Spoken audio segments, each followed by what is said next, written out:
Greetings, dear viewer, and welcome to Purposes Crossed, where I hope that people who are called by Jesus for different purposes cross paths and exchange ideas.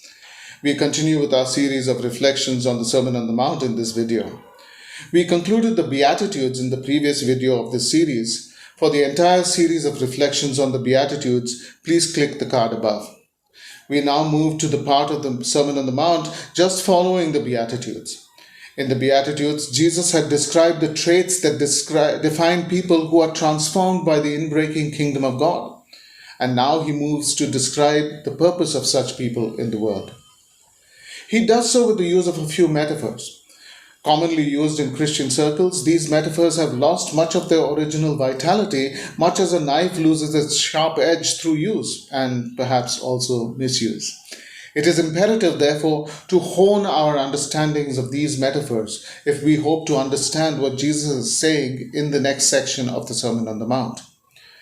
Before we get to that, let us first read Matthew chapter 5, verse 13. You are the salt of the earth, but if salt has lost its taste, how can its saltiness be restored? It is no longer good for anything, but is thrown out and trampled underfoot. Now, we are going to devote 2 reflections to this saying about salt, and this is the first video. Salt is essential to good health, but only in moderation. We can't eat too much of it. It has a number of functions, however. For centuries before refrigeration was invented, salt was used as a preservative. It is also used to cauterize wounds, and it is still used as a seasoning to bring out flavor of foods. Which of these does Jesus have in mind?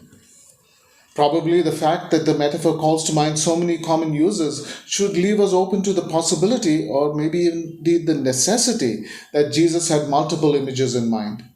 We can certainly say that Jesus' disciples are in the world to preserve it from decaying any further. We can also affirm that the church is in the world as an agent of cleansing and healing. And finally, we can say that the church is supposed to bring out the best in the world, its flavor, if you will. While this exploration can yield good insights, it is probably not where Jesus is going with that metaphor. Salt by itself is useless. Unless brought into contact with things that can contaminate it, salt remains inert. Eons would pass and it would remain the same, neither changing nor producing changes. It is only in contact with the clammy dampness of the world that the church can be itself. Hence, it is pointless and probably counterproductive to try to isolate ourselves from the world. Furthermore, once salt has begun doing its work, the lines between it and what it is acting on becomes quite blurred. No one can unsalt food. We cannot remove the salt from the wound. And we could soak a piece of meat that has been salted in water only to find that we cannot completely get rid of the salt. So it must be with the church.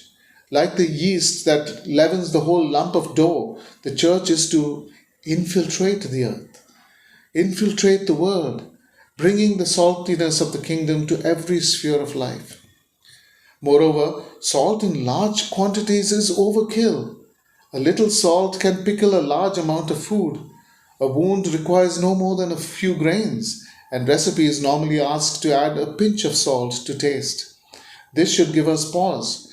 The church is certainly in a battle, and the church will win the battle by permeating every aspect of life. However, the church will only do so as a minority. That is the paradox. The more salt one uses, the less it functions like salt. So also, if the church becomes a majority in any culture, it will stop functioning like the church and become inert. We need only look at post-Christian Western Europe, in which Christianity is maybe the state religion in some of the countries, but in which the church is quite dead. Could it be a warning that Jesus is giving us against trying to produce a Christian society? Could he be warning against the optimism that the ills of the world would disappear miraculously if only everyone were Christian?